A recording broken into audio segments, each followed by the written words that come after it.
Sibuk menangkap orang berselingkuh. Bab 249. Setelah menutup telepon, Darlin tersenyum seperti tidak ada apapun yang terjadi. "Hendrik, aku keluar sebentar. Tolong kamu bantu aku jaga Derek ya." "Apakah perlu bantuanku?" Hendrik menatapnya dengan tatapan lembut. Darlin menggelengkan kepala. "Tidak perlu. Perlina mencariku, ada sedikit urusan." Hendrik pun menganggukkan kepala dan tidak berkata lagi.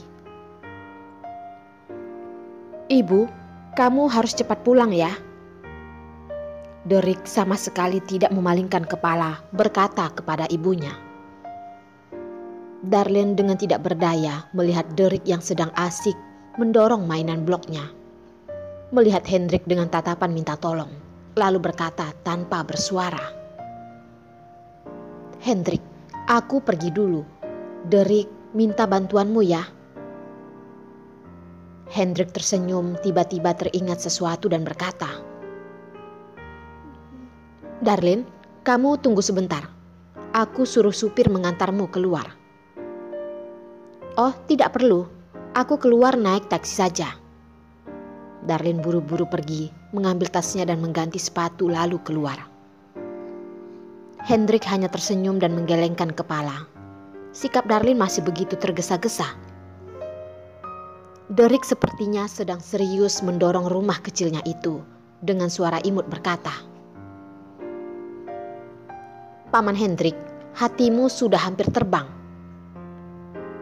"Ah?" Hendrik menarik tatapannya dan melihat Derek kecil yang sedang sibuk itu. Derek melihat kecepatannya dan menganggukkan kepala merasa puas.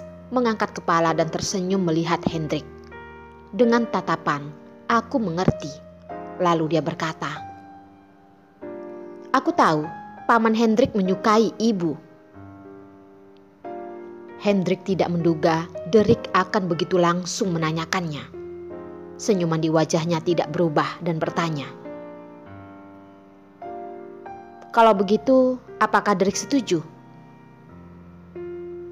"Tidak ada alasan untuk aku tidak menyetujuinya. Asalkan ibu bahagia saja." Derek menepuk tangan, berkata dengan tidak peduli, "Lagian, dia sudah pasrah. Ayah jahatnya itu sudah tidak bisa diharapkan. Sebentar lagi mereka akan keluar negeri. Kalau ibu bisa bersama dengan Paman Hendrik juga tidak buruk. Bagaimanapun tetap lebih baik daripada mencari rambut emas di luar negeri, kan?" Hendrik mengelus kepala si imut itu dengan lembut dan penuh makna berkata, "Pemikiran Paman Hendrik sama denganmu. Hanya ingin ibumu bahagia." "Paman, kamu harus berusaha ya. Ibu bukanlah wanita idaman yang mudah didapatkan." Derek dengan kasihan menepuk lengan Hendrik. Dia ingin menepuk bahu, tapi apa boleh buat, tangannya itu terlalu pendek. Hendrik melihat lengan yang putih dan gendut itu pun merasa lucu. Kadang anak kecil yang terlalu cepat dewasa juga membuat orang tidak bisa mengendalikannya. Satu tatapan sudah mengetahui dia menyukai Darlin. Namun tidak seperti anak biasanya yang marah atau terlihat membencinya. Tapi dengan sangat rasional menanyakan pendapatnya dan juga mengatakan pendiriannya. Apakah gen Yos begitu kuat? Anak yang dilahirkan juga begitu pintar. Hendrik lebih bersedia untuk mempercayai gen Darlin yang memikat yang diturunkan pada Derek. Kalau tidak, dia tidak akan begitu ingin menyayangi si kecil yang cerdik ini. "Derek, tenang saja. Paman pasti akan berusaha untuk mengejar langkah ibumu dan juga akan menjagamu dengan baik." Derek dengan ekspresi anak dewasa berkata, "Paman Hendrik tidak perlu sungkan. Aku bisa menjaga diriku sendiri." Derek benar-benar hebat.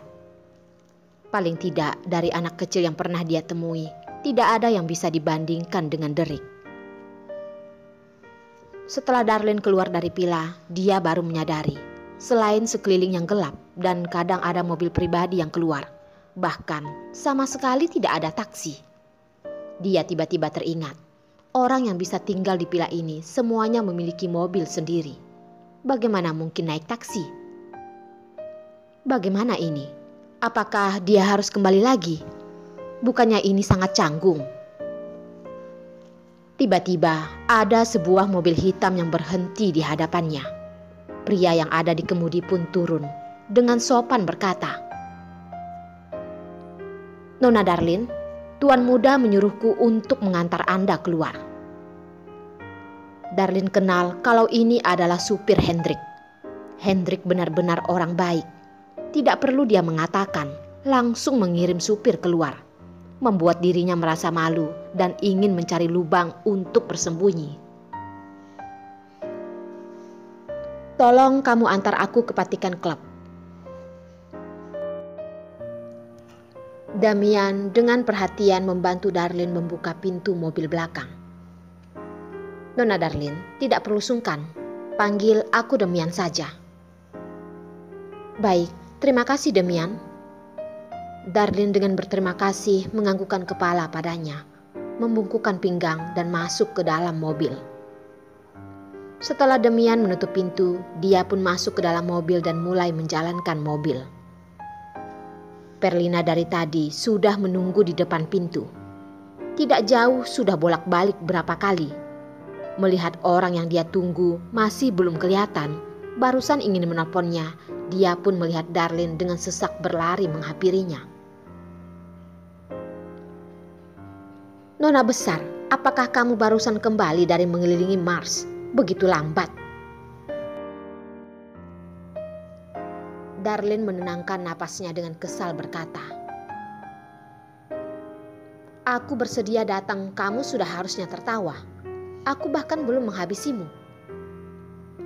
"Sudahlah, kali ini adalah salahku. Ayo, kita masuk." Perlina menyadari kesalahannya, buru-buru mengakui kesalahannya, lalu menarik Darlene ke dalam. "Lina, apakah kamu tidak bisa membiarkanku bernapas dulu, lalu menceritakan apa yang terjadi padamu? Kalau memerlukan bantuannya, bukankah harus menceritakan masalahnya padanya dulu?" Perlina buru-buru menarik Darlene sambil berkata, sambil jalan sambil katakan, "Aku tahu setelah masuk ke perawanan akan hilang." "Dia masih perawan?" Darlene berkata. Wajah Perlina memerah. "Walaupun tidak perawan, masih ada prinsip kan? Bukankah kamu tidak peduli? Begitu buru-buru aku bahkan mengira kamu datang menangkap orang yang berselingkuh." Darlene memang berkata seperti itu, tapi juga mempercepat langkah mengikuti Perlina. Saat ini gantian langkah kaki Perlina yang berhenti. "Yang kamu katakan itu benar. Untuk apa aku peduli padanya? Ayo, Darlene, aku bawa kamu bermain di tempat lain." Darlene buru-buru menarik Perlina yang berbalik dengan tidak berdaya berkata, "Aku hanya bercanda. Kenapa kamu tidak jadi pergi? Apakah kamu benar-benar tega Jasper dihabisi orang?" Ekspresi Perlina terlihat ragu. Dia juga datang menangkap perselingkuhan setelah mendapat kabar. Menunggu sampai sekarang, emosinya masih terpendam. Tidak melihatnya, dia juga merasa tidak rela. Kalau Jasper benar-benar melakukan hal yang bersalah padanya, dia pasti akan langsung memutuskan adiknya. Tatapannya terlihat begitu mengerikan, membuat Darlene yang melihatnya tiba-tiba merasa ketakutan untuk Jasper. Kenapa dia merasa Perlina bukan datang menyelamatkan orang, melainkan datang melawan Jasper? "Ayo Darlene, kita masuk lihat. Kalau benar-benar melihat si pasangan itu berselingkuh, itu saat kamu keluarkan ponsel. Ingat, rekam. Aku akan menghabisi Jasper dulu. Kali ini gantian Perlina yang menarik Darlin berjalan ke dalam. Kenapa begitu cepat menjadi pasangan yang berselingkuh? Darlin pun merasa lucu dan berkata, Lina, kamu tenang dulu, mungkin kamu salah. Informasiku tidak mungkin salah. Darlin, tidak peduli apapun yang kamu lihat nanti, kamu hanya perlu merekamnya. Hari ini kalau aku tidak menghabisi bajingan itu, namaku akan ditulis terbalik. Perlina sudah membayangkan Jasper yang sedang melakukan hal terlarang untuk anak di bawah 18 tahun dengan wanita lain. Semakin memikirkannya, dia semakin marah. Hanya ingin menghabisi Jasper.